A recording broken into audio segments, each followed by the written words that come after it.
But when you're in a regulated environment and you're building things from scratch, it's like the brand is like regulations, it's packaging restrictions. It's like, how do I stand out when I can only I have to map the size of my logo to the cannabis warning leaf. So the bigger I make the label or my name, the bigger that logo has to look.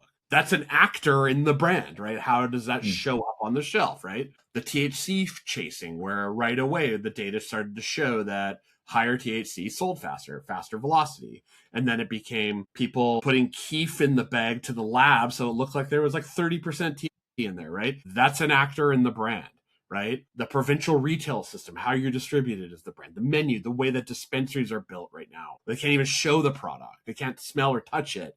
So I'm looking at like a menu board that has like looking like end credits of like a action movie with like 1,000 names. And I got to like stand there and watch this thing and try to find what I'm looking for. It's like, that's part of the brand. How do you stand out in that environment? How do you get budtenders on board? How do you get the community not to hate you? How do you show up in retail? How do you show up in age-gated environments? Where are the opportunities, right? So I look at it and I go like, a brand is not like, the thing I used to say was based on a sociology idea of like the Thomas theorem, which is that things are real and their consequences, right?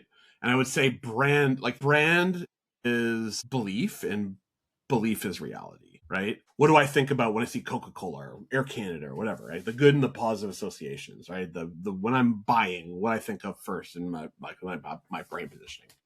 And I think coming out, having done a lot of brand design and having built successful brands in an industry where it's been like the life cycle of a brand is like 16 months before it's out. And we built at Sister Mercy like 3 of the most resilient top 10 selling brands for like multiple years, right?